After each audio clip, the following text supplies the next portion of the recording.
नमस्कार, मैं सोनल गुप्ता, सहायक आचार्य संस्कृत। आज हम हमारे इस व्याख्यान में अभिज्ञान शाकुंतलम के चतुर्थ अंक के कुछ अन्य महत्वपूर्ण श्लोकों का अध्ययन करेंगे। जब शकुंतला अपनी सखी से कहती है कि आश्रम स्थान को छोड़ने से उसे दुख हो रहा है, तो प्रियमदा बोली कि तपोवन की भी तुम्हारे ही समान दशा है।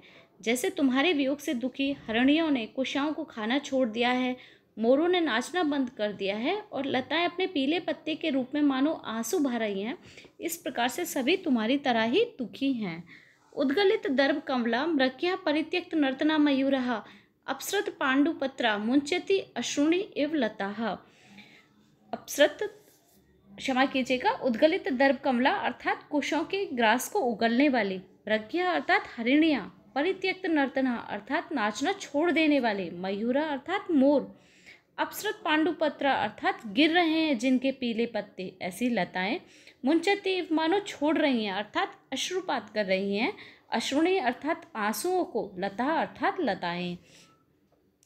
यहाँ पर प्रियमदा कहती हैं कि हरिणियों ने अपने मुंह से चबाए हुए कुशों के ग्रास को उगल दिया है, मयूरों ने नाचना बंद कर दिया है और लताएं भी पीले पीले पके हुए पत्ते गिराकर मानो आंसू गिरा रही हैं, अर्थात लताओं से पके पीले पत्ते इस प्रकार झड़ रहे हैं मानो तुम्हारे विरह में वे आंसू गिर रहे हैं उनके। प्रस्तुत पद में शकुंतला की विदाई की बेला में आश्रम स्थित सभी प्राणियों, पशु पक्षियों, वनस्पति जगत को विरह व्यथित प्रदर्शित किया गया है। न केवल चेतन जीवों की ऐसी अवस्था है, अचेतनों में भी तुम्हारे विरह जन्य दुख का अनुभव देखा जाता है। अतः लताएं पीले पत्ते गिराने के बहाने से मानो आंसू गिरा रही हैं। जब अन्य जीवों और अचेतन लता आदिकों की यह अवस्था है, तो कुटुंबी जनों के विषय में तो कहना ही किया।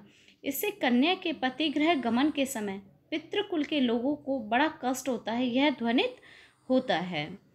प्रस्तुत श्लोक में तपोवन की शकुंतला के विरह में उत्पन्न कातरता रूप कार्य प्रतिपादन करने के लिए मृग्यों का घास को उगल देना, मोरों द्वारा नृत्य बंद कर देना, लताओं का अपने पीले पत्तों को गिराना, इन तीन कारणों का कथन किया गया है। अतः समुच्चय अलंकार है। मृगी, मयूर तथा लताओं पर बंधुजनों के व्यवहार का आरोप किया गया है, अतः समासुक्ति अलंकार है। मुंचति अश्रुणि इव लताः में लताओं के पीले पत्तों के गिरने से अश्रुओं के गिरने की संभावना की गई है, अतः क्रिया उत्प्रेक्षा अलंकार है। इन सब में परस्पर निरपेक्षता वश संसृष्टि है।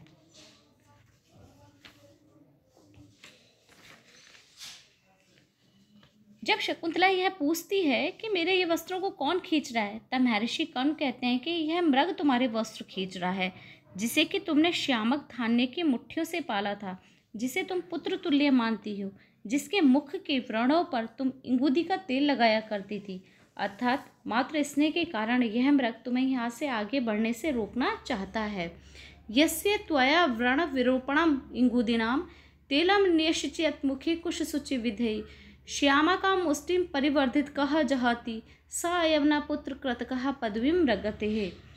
अर्थात यस्य अर्थात जिस मृग के, त्वया तुम्हारे द्वारा अर्थात शकुंतला के द्वारा, व्रण विरूपणम अर्थात घाव को भरने वाला, इंगुदीनाम अर्थात हिंगोट नामक वन्य फलों का, तेलम अर्थात तेल, निश्चित लगाया गया था, मुखे कुश सूचि विधेय कुशों के नुकीले अग्रभाग से घायल हुए मुख पर, श्यामा का मुष्टि परिवर्धित कहा, सावम या वन्य धान की मुट्ठियों से पाला गया, जहाती अर्थात छोड़ रहा है, सह अर्थात वह, अयम यानी यह, ना यानी नहीं, पुत्र कृतक अर्थात पुत्र के समान या पुत्र तुल्य माना गया, पदवीम अर्थात मार्ग को, मृगः अर्थात हरिण, ते यानी तुम्हारे।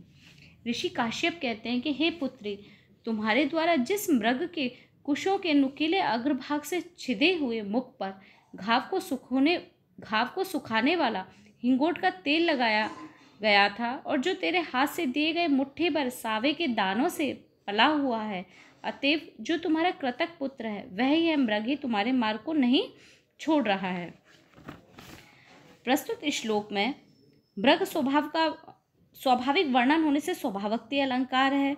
यह पहले की तरह भावध्वनि का ही उदाहरण है, क्योंकि प्रथम 3 पदों से शकुंतला का मृग पर तथा अंतिम चरण से मृग का शकुंतला पर स्नेह अतिशय दिखाया गया है। इस पद्य के प्रत्येक चरण में तय भय ज ज ग ग गण व्यवस्था और 14 अक्षर होने से वसंत तिल का छंद है।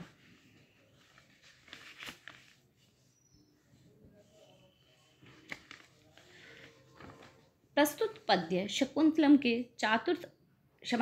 प्रस्तुत पद शाकुंतलम के चतुर्थ अंक के जो 4 सर्वश्रेष्ठ श्लोक माने गए उनमें से एक है। इस पद्य में महर्षि कंव ने पुत्री विदाई के समय अपने जमाता दुष्यंत के लिए जो संदेश भिजवाया है वह सन्निहित है। यह संदेश यद्यपि विनम्र भावों से युक्त है, फिर भी गंभीरता लिए हुए तथा चातुर्यपूर्ण है, साथ ही मर्यादित एवं महनीय है। वस्तुतः यह पद भारतीय संस्कृति पर आधारित पति पत्नी के पारस्परिक आचार साधना का उत्तम निर्देशन है। अस्मान साधु विंचित्य संयम धनान उच्चै कुलम च आत्मनः त्वयि अस्य कथम अपि अबांधव कृताम स्नेह प्रवृत्ति चताम सामान्य प्रतिपत्तिपूर्वकम इयम दारिषु दृश्य त्वया भाग्ययतम अतः परम न खलु तत्वाच्यम वधु बंधुभिः। असमान अर्थात हम लोगों का, साधु अर्थात भली भांति, विंचित्य अर्थात विचार करके, संयम धनान अर्थात इंद्रिय निग्रह रूपी धन वाले या संयम रूपी धन वाले, उच्चै कुलम च आत्मनः अपने उच्च वंश का, त्वयि अर्थात तुम पर, अस्य यानी इस शकुंतला के, कथम अपि यानी किसी अज्ञात कारणवश हुए, अबंधावकृताम अर्थात बंधुजनों द्वारा ना किए गए, स्नेह प्रवृत्तिम अर्थात प्रेम व्यापार का या प्रणय व्यापार का, चा अर्थात और, ताम यानी उस स्वाभाविक सामान्य प्रतिपत्ति पूर्वक सबके समान आदर पूर्वक, इयम अर्थात यह शकुंतला, दारिशु यानी अपनी अन्य रानियों में, दृश्य यानी देखी जानी चाहिए, त्वया यानी तुम्हारे द्वारा, भाग्ययतम अतः परम इसके आगे सब भाग्याधीन है, ना अर्थात नहीं, खलु यानी निश्चय ही, तत् यानी उसे, वाच्य में यानी कहा जाना चाहिए, वधु बंधु भी अर्थात वधु के संबंधियों द्वारा।